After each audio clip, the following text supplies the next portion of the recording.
Hello everyone. आशा करता हूँ आप लोग बहुत अच्छे होंगे। मेरा नाम है अंकित चमोली। चलिए शुरुआत करते हैं हमारे वीकली करंट अफेयर्स की। अब आप मुझे टेलीग्राम पर भी फॉलो कर सकते हैं। सर्च करिएगा live life UPSC NS channel को ज्वाइन करके आप इस वीडियो का पीडीएफ भी ले सकते हैं। So let's have a look at the answers जो कि आंसर करे गए थे मेघा डोबरियाल ने और शांकी द्विवेदी ने। मैंने पुरानी वीडियो में आपसे पूछा था श्रीलंका और मालदीव्स के बारे में, जिनको अभी रिसेंटली रुबेला फ्री घोषित करा गया है। बात हमने करी थी। उसके बाद फ्लैग मैंने पूछा था आपसे कि ये फ्लैग कौन सा था, जो अगर आपको याद हो तो वो था स्विट्ज़रलैंड का। आप स्विट्ज़रलैंड बहुत ही इंटरेस्टिंग कंट्री है, क्योंकि because of this nature of it being very neutral, so इसीलिए काफ़ी सारे हेडक्वार्टर्स वर्ल्ड ऑर्गेनाइजेशन के भी आपको स्विट्ज़रलैंड में मिलेंगे। बात करी थी हमने कजाकिस्तान की जो नई कैपिटल दैट इज नूर सुल्तान। पहले थी अस्ताना, अस्ताना से अब इसका नाम बदल के कर दिया गया है नूर सुल्तान।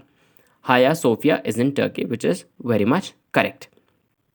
सो इस बार जो हम टॉपिक्स देख रहे हैं, let's have a look at them.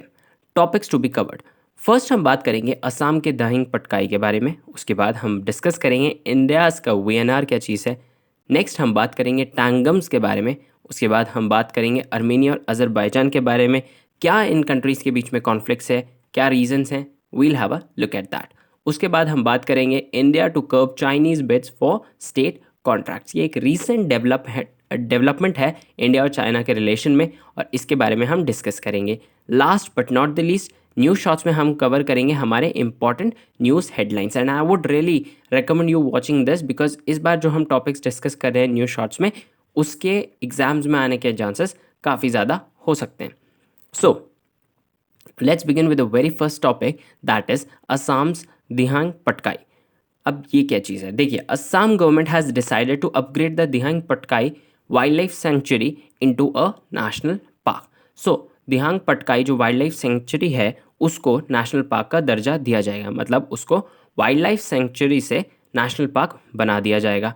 अब इसके क्या बेनिफिट्स होते हैं ये हम देख लेते हैं, और साथ ही साथ ये भी देख लेते हैं कि वाइल्ड लाइफ सेंचुरी साथ ही साथ नेशनल पार्क्स में क्या अंतर होता है। तो वाइल्ड लाइफ सेंचुरी की अगर हम बात करें, wildlife sanctuaries refer to an area that provides protection and natural living conditions to the wild life. और कॉन्ट्रास्ट में national parks provide protection to the entire plants, animals and landscape of that region. So आप देख सकते हैं कि national park में ज़्यादा protection दी जा रही है, not only of protection and natural living conditions to the wild life, but साथ ही साथ प्लांट्स, एनिमल्स और लैंडस्केप जैसा है उस रीजन में, उसको भी कंजर्व किया जा रहा है। दिहांग पटकाई जो ये वाइल्ड लाइफ सेंचुरी है, ये काफ़ी ज़्यादा रिसोर्स रिच भी है। आई मीन टू से mining and all that resources भी यहाँ काफ़ी ज़्यादा है। अब अगर ये नेशनल पार्क में कन्वर्ट हो जाता है तो यहाँ पर इस तरीके की कोई भी एक्टिविटी नहीं होगी। सो वाइल्ड लाइफ सेंचुरी की अगर हम बात करें, restrictions are less and it's open to public. But अगर हम नेशनल पार्क की बात करें, they are highly restricted places, random access to people is not allowed. ऐसे ही नहीं कि आप नेशनल पार्क में घूमने अंदर चले जाएं। You need a proper procedure to get inside a national park. So Assam का जो ये नेशनल पार्क बनने जा रहा है, उसकी लोकेशन बहुत इंपॉर्टेंट हो जाती है। देखिए, असम आपको दिखेगा ये, और असम में दाहिंग पटकाई ये रीजन है। यहाँ पर आपको मिलेगा Dehing Patkai yet to become national park. So अब हम बात करते हैं, थोड़ा और जानते हैं इस वाइल्ड लाइफ सेंचुरी के बारे में, जो अभी वाइल्ड लाइफ सेंचुरी है बट अब बन जाएगी नेशनल पार्क में। इसको बुलाया जाता है Jaipura rain forest is a part, is also known as Jeypore rain forest is a part of Dehing Patkai elephant reserve located in Dibrugarh and Tinsukia district.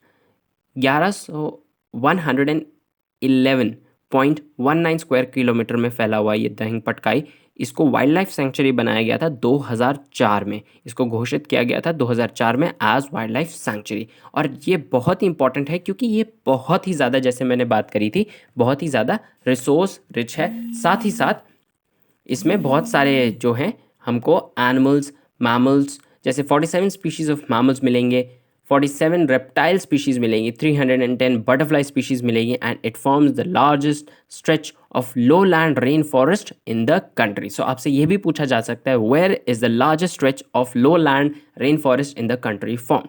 सो आपको ध्यान रखना है, आंसर होगा दिहांग पटकाई। सो आगे बढ़ते हैं और डिस्कस करते हैं इसके बारे में कुछ और। दाहिंग जो है, इसका नाम जो है, is the name of a river that flows through this forest, and Patkai is the hills that at the foot of which the sanctuary lies. तो दाहिंग जो है ये नाम है रिवर का, और पटकाई जो है वो हिल्स हैं जहाँ पर ये सैंक्चुरी लोकेटेड है। So this is all about the Dehing Patkai. आपको एक चीज़ और ध्यान रख सकते हैं आप इसके साथ साथ, जब ये नेशनल पार्क बन जाएगा so it will be the 105th national park in the region. 105वां नेशनल पार्क होगा हमारी कंट्री का, और साथ ही साथ ये 6th नेशनल पार्क होगा कहाँ का? असम का। असम में 6 नेशनल पार्क्स हैं। आप चाहें तो कमेंट बॉक्स में प्लीज़ आंसर करिएगा वो 6 नेशनल पार्क्स कौन से हैं, या 5 जो हैं, और छठा तो ये मैंने आपको बता ही दिया है। तो 105th नेशनल पार्क ये डिक्लेयर हो जाएगा, एंड 6 नेशनल पार्क्स अब होंगे असम में। So let's go to the next topic, India's VNR। अब इंडियाज़ VNR क्या है? देखिए, VNR से हम मतलब समझते हैं वॉलेंट्री नेशनल रिव्यू। वॉलेंट्री मतलब इच्छानुसार, नेशनल मतलब हमारे नेशन से रिलेटेड, एंड रिव्यू का मतलब उसको देखना। सो क्या चीज़ देखी जा रही है ये इस रिपोर्ट में हम देखते हैं। ये लॉन्च करी गई है नीति आयोग द्वारा, India's VNR 2020 decade of action taking SDGs from global to local. So ये नीति आयोग ने रिपोर्ट पब्लिश करी है और इसको शेयर करा है UN के साथ। NITI Aayog presents India second voluntary national review at UN high level political forum. इसका जो टाइटल आपको ध्यान रखना है, release of the report decade of action. अब इसका जो टाइटल है वो है डेकेड ऑफ एक्शन, और थीम जो है इसकी फोकसिंग थीम, जो रिपोर्ट की थीम है, that is SDGs from global to local. So जब हम SDGs की बात करते हैं, 17 सस्टेनेबल गोल्स हैं जिनको हमने अचीव करना है 2015 से लेकर 2030 तक के बीच में। सो इस टाइम ड्यूरेशन में हमको ये जो 17 हमारे SDGs हैं उनको अचीव करने का हमारा एक टारगेट है। उसी के रिलेशन में नीति आयोग ने एक रिपोर्ट जारी करी है जिसमें उन्होंने रिव्यू करा है कि इंडिया में अभी SDGs की प्रेजेंट सिचुएशन क्या है। अब आपको ये ज़रूर ध्यान रखना है, वॉलेंट्री नेशनल रिव्यू है और इसको UN की हाई लेवल पॉलिटिकल फोरम में शेयर करा गया है। नीति आयोग ने आखिरी बार जब ये रिपोर्ट पब्लिश करी थी, प्रिपेयर करी थी, इट वाज फर्स्ट VNR इन 2017 में करा था, और आज से अब 3 साल बाद हम देखते हैं सेकेंड VNR आ चुका है। सो बेसिकली हम कैसे SDGs को अचीव कर सकते हैं और कैसे हम इन टारगेट्स को अचीव करने में एक अपना जो रोल है इंडिया का, वो कैसे हम वर्ल्ड को प्रोजेक्ट कर सकते हैं, वो इस रिपोर्ट के माध्यम से दर्शाया जा रहा है। Let's look at this MCQ. Who released the book titled The Tangrams, an ethno-linguistic study of critically endangered group of Arunachal Pradesh? So अगर आप आगे की स्लाइड्स देखेंगे, आगे की वीडियो को देखते रहेंगे, आप इस MCQ का आंसर बहुत आसानी से दे देंगे, और आप प्लीज़ इसका आंसर नीचे कमेंट बॉक्स में लिखिएगा। So let's talk about Tangams. अब टैंगम्स क्या चीज़ है? देखिए, the Tangams an ethnolinguistic study of the critically endangered group of Arunachal Pradesh. अब हमें समझ आ रहा है इस लाइन से कि अरुणाचल प्रदेश में टैंगम्स जो है एक ग्रुप है which is critically endangered group Arunachal Pradesh का। इसको जो ये टैंगम्स जो बुक है, जिसको अवलोकन जिसकी बात अभी करी गई थी MCQ में, उसको लॉन्च किया गया है, पब्लिश किया गया है सेंटर फॉर एंडेंजर्ड लैंग्वेजेस में, Arunachal Pradesh institute of tribal studies, Rajiv Gandhi university and Himalayan publishers. So ये हमने इसकी पब्लिशिंग की बात करी टैंगम्स के बारे में। अब जानते हैं टैंगम्स एग्जैक्टली है क्या। So recently the chief minister of Arunachal Pradesh has released a book title Tangams, an ethno-linguistic study of the critically endangered group of Arunachal Pradesh. So the book has a valuable data on endangered oral narratives like ritual songs, lamentation songs, lullabies, and festival songs in Tangam language spoken by the Tangam community, which has reportedly 253 speakers left now. तो देखिए, बहुत सारी ऐसी languages हैं जो विलुप्त होने की कगार पर आ गई हैं। लैंग्वेजेस भी विलुप्त होती हैं, ये आपको ध्यान रखना है। सो ये काफ़ी इंटरेस्टिंग टॉपिक है। यूनेस्को भी इसके संरक्षण के लिए काम करता है। So it's a very important and hot topic to discuss. So Tangam important हो जाता है एंड इसके आपको ध्यान रखना है केवल 253 स्पीकर्स हैं इस लैंग्वेज के। एंड ये जो लैंग्वेज के लिए ये बुक जो पब्लिश करी गई है, बेसिकली इसका मेन मोटिव ये है कि कैसे हम इस लैंग्वेज की स्टडी में प्रमोट कर सकते हैं, क्या कैसे हम लोगों को जो लैंग्वेजेस की स्टडी करते हैं उनको प्रमोट कर सकते हैं कि वो लोग इस लैंग्वेज को सीखें और साथ ही साथ इस लैंग्वेज को और दुनिया में शेयर करें, क्योंकि इस लैंग्वेज के केवल अब 253 स्पीकर्स बच जाते हैं, which is a very very serious condition. 253 speakers only. So काफ़ी लैंग्वेज से एक लोगों का जुड़ाव होता है, बट धीरे धीरे बहुत सारी ऐसी लैंग्वेजेस होती हैं जो लोग धीरे धीरे कर कर बोलना या तो कम कर देते हैं और ऐसे ऐसे करते करते वो लैंग्वेज विलुप्त हो जाती हैं या विलुप्त होने की कगार पर पहुंच जाती हैं। टांगम पीपल की अगर हम बात करें, it is a little known community with in larger आदि ट्राइब। अब आदि ट्राइब से जो है ये जुड़े हुए हैं Tangam people. And Tangam is an oral language, ये एक ओरल लैंग्वेज है that belongs to the Tani group under the greater Tibetan Burman language family. So इतना आपको ध्यान नहीं रखना है, आपको बस ये ध्यान रखना है कि टांगम पीपल कौन है, वो कौन से ट्राइब से जुड़े हैं। That is Adi tribe of Arunachal Pradesh. Tangam is an oral language, क्योंकि ये लिखी नहीं जाती है, केवल बोली जाती है, मौखिक है। And it belongs to the greater Tibetan Burman language family. It has been marked critically endangered by UNESCO world atlas of endangered languages. 2009 में यूनेस्को ने इसको क्रिटिकली एंडेंजर्ड घोषित कर दिया था।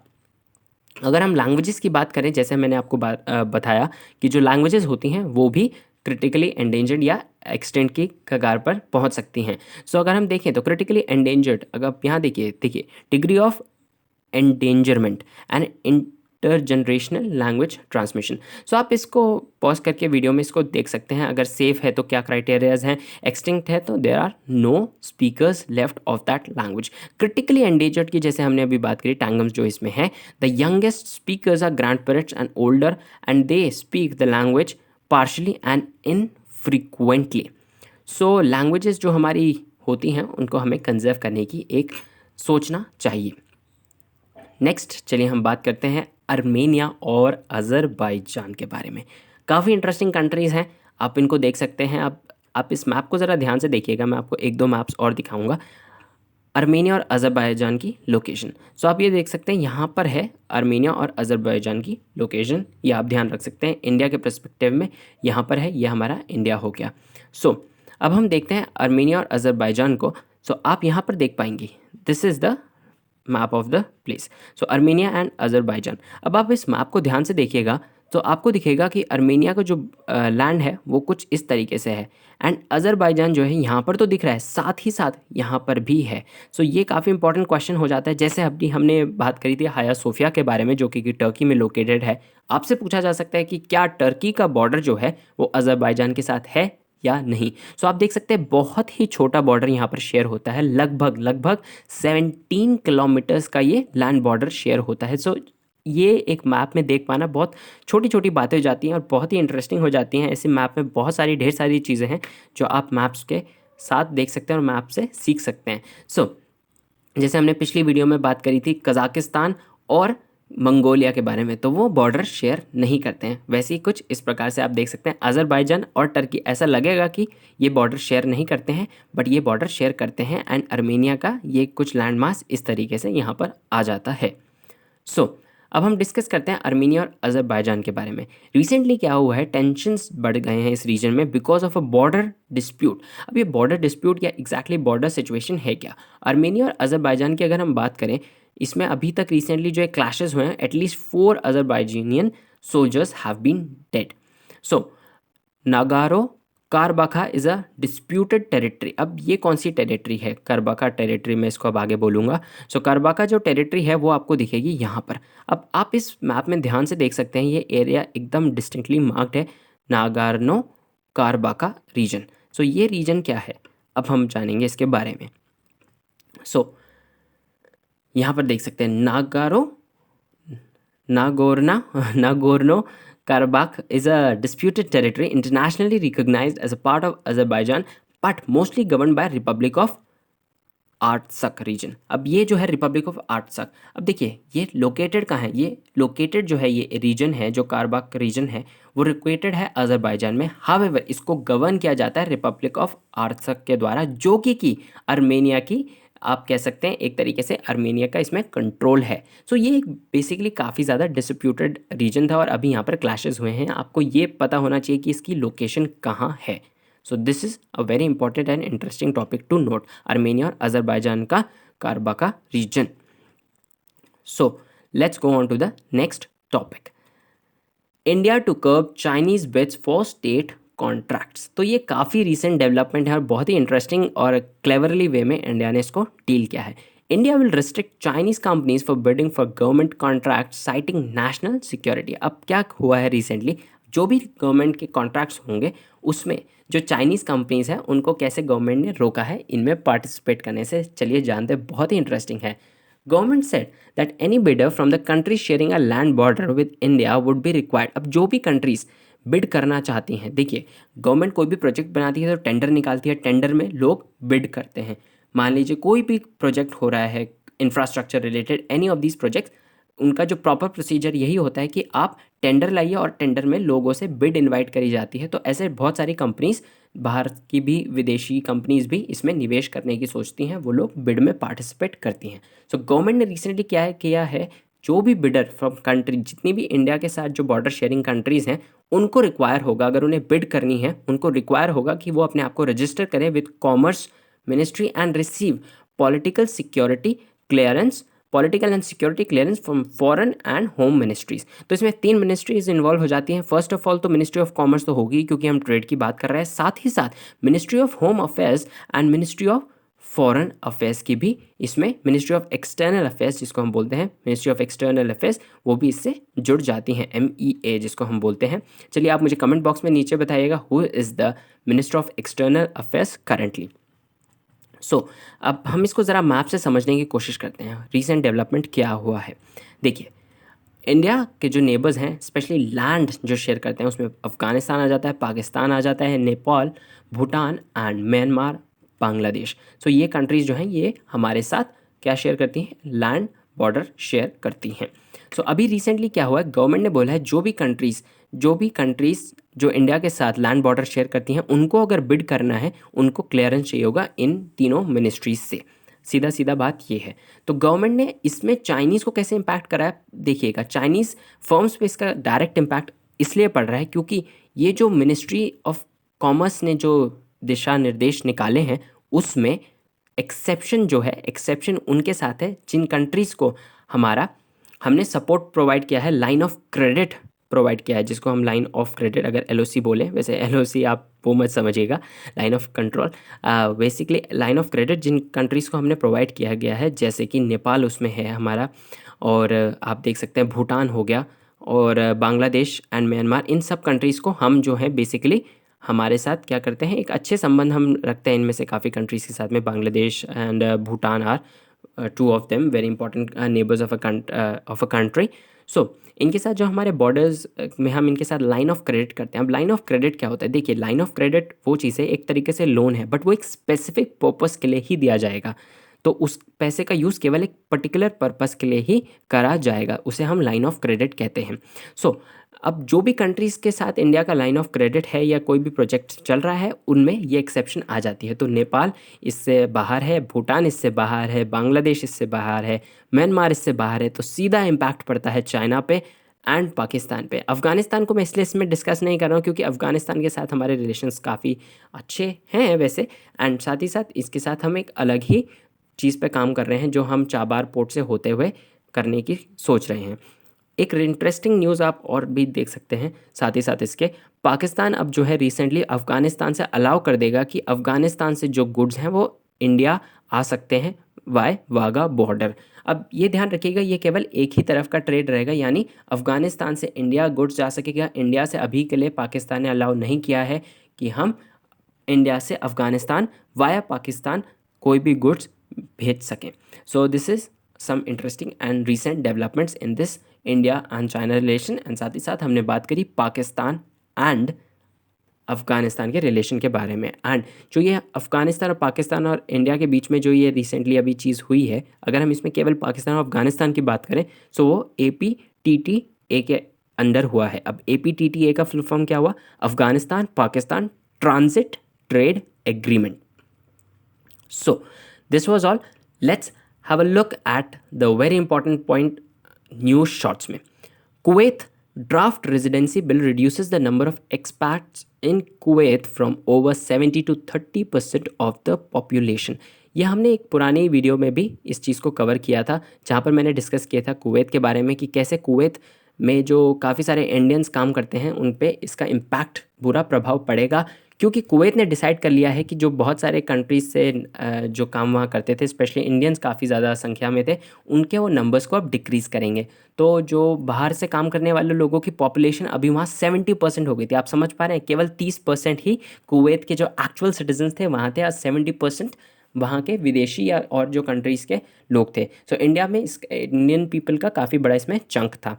सो अब उसको 70% से लेकर 30% की पॉपुलेशन में लाया जाएगा, और ये बेसिकली एक फेज़ मैनर में करा जाएगा। ऐसा नहीं कि एकदम से इसको कट कर लिया जाएगा। नेक्स्ट हम बात कर लेते हैं, India is no longer involve in Farzad B gas field. अब ये आप नाम ध्यान रख सकते हैं, फरजाद गैस फील्ड कहाँ पर बन रहा था।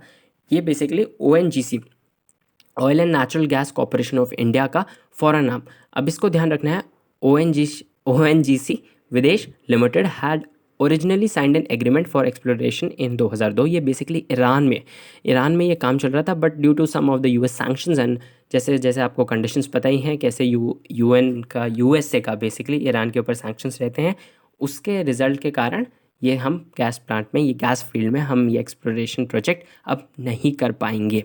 सो a government committee headed by Infosys co-founder Chris Gopalakrishnan has suggested that non-personal data generated in India be allowed to be harnessed by various domestic companies and entities। तो ये क्या चीज़ है? देखिए, ये गवर्नमेंट कमेटी है। सबसे पहले आपको ये ध्यान रखना है, गवर्नमेंट कमेटी काफ़ी बार पूछ ली जाती है कि क्रिस गोपालकृष्णन कमेटी किस चीज़ से रिलेटेड थी, या उसने क्या सजेस्ट किया था, किस टॉपिक से उसका मेन फोकस था। सो नॉन पर्सनल डेटा पे। अब नॉन पर्सनल डेटा क्या होता है? मान लीजिए स्विगी से आपने खाना ऑर्डर किया, सो उसमें आपका आएगा, अगर हम डेटा की बात करें क्या क्या डेटा कलेक्ट हो रहे हैं, सो आपका नाम आ जाता है मान लीजिए X, एज आ जाती है 23 एंड जेंडर आ जाता है मेल, एंड अदर आपकी जो कॉन्टैक्ट इन्फॉर्मेशन है, मान लीजिए आपका मोबाइल नंबर आ गया यहाँ पर, मोबाइल नंबर आपका जो भी होगा वो आपका मोबाइल नंबर यहाँ पर आ गया, इनके पास ये सारा डेटा आ गया। सो ये जो अभी है ये आपका पूरा का पूरा पर्सनल डेटा है। हाउएवर जिसमें हमने क्या क्या बात करी, आपका नेम हो गया, आपकी एज हो गई, आपका सेक्स हो गया, और आपका मोबाइल नंबर हो गया। अब इसमें से अगर मैं आपकी इंपॉर्टेंट जो आपकी आइडेंटिफायर्स हैं, जैसे कि आपका नेम और आपकी कॉन्टैक्ट इन्फॉर्मेशन, आपका नेम एंड आपका कॉन्टैक्ट इन्फॉर्मेशन अगर मैं हटा दूं तो ये बन जाएगा आपका नॉन पर्सनल डेटा, जिसमें आपकी एज और आपका सेक्स आ जाता है। तो इससे बेसिकली क्या होगा, जो भी हमारी ऑनलाइन कंपनीज़ हैं या जितना भी ये जो बिग डेटा की हम बात करते हैं, उन कंपनीज़ को इस डेटा से काफ़ी एक बेसिकली ट्रेंड पता चलेगा कि यूज़र्स को क्या पसंद है और क्या पसंद नहीं है। सो गवर्नमेंट को रिकमेंड किया गया है, इन्फोसिस के co-founder क्रिस गोपालकृष्णन की कमेटी ने, कि वो नॉन पर्सनल डेटा को भी अलाउ कर दें to be harnessed by various domestic companies and entities. तो काफ़ी इंटरेस्टिंग एंड इंपॉर्टेंट डेवलपमेंट हो जाता है। चलिए नेक्स्ट हम बात करते हैं, scientists have discovered a new species in eastern Indian ocean called Bathynomus raksasa. So ये बेसिकली एक स्पीशीज़ है जिसको बोला जा रहा है कॉकरोच ऑफ द सी। आप देख सकते हैं काफ़ी स्केरी लगता है ये देखने में, and this is a new species. Let's see next, Kurma. अब ये कुरमा क्या है? देखिए, कुरमा ऐप डेवलप किया गया है which will help save turtles in India. So turtles की पॉपुलेशन या टर्टल्स को कंजर्व करने के लिए एक मुहिम चलाई गई है कुरमा ऐप के थ्रू। सो आपसे पूछा जा सकता है व्हाट इज़ कुरमा ऐप, कौन सा एनिमल से रिलेटेड है? सो ये है टर्टल से रिलेटेड। अच्छा, टर्टल्स और टॉर्टॉइज, इनमें क्या अंतर होता है? ये मैंने एक वीडियो में पहले भी डिस्कस किया है, टर्टल्स एंड टॉर्टॉइज। अगर आपने मेरी वो वीडियोज़ देखी हो जिसमें मैंने basically important events months of the important days of the month की जो हमारी सीरीज़ है उसमें मैंने ये चीज़ आपको बताई थी कि what is the difference between turtles and tortoise. So IIT Madras has developed a portable hospital, अब ये काफ़ी इंटरेस्टिंग हो जाता है कि पोर्टेबल हॉस्पिटल बना दिया गया है। Medicab can be installed anywhere within 2 hours, 2 घंटे में इसको इंस्टॉल किया जा सकता है by just 4 people.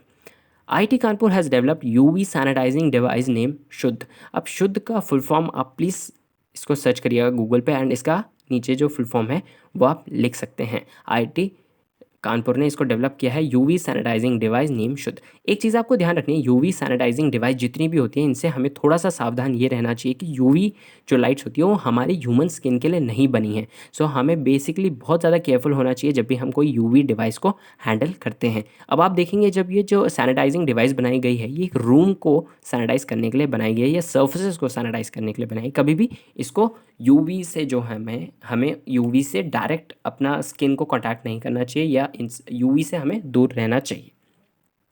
So next हम बात करते हैं HRD ministry has announced प्रज्ञता guidelines for online classes. जैसे जैसे आप देख रहे हैं ऑनलाइन क्लासेस अब बढ़ती जा रही हैं, उसी के रिगार्डिंग प्रज्ञता एक एचआरडी मिनिस्ट्री ने इसमें गाइडलाइंस निकाली हैं कि ऑनलाइन क्लासेस का टाइम क्या क्या रहेगा एंड कैसे कैसे रहेगा। सो ये बेसिकली एजुकेशन से रिलेटेड है एंड एचआरडी मिनिस्टर ने इसको अभी रिसेंटली गाइडलाइंस को लॉन्च किया है। So this was all for the weekly current affairs. आशा करता हूँ आप लोगों को बहुत अच्छा लगा होगा। Do share your comments in the comment box below, आपको कैसा लगा। I hope you enjoyed this video.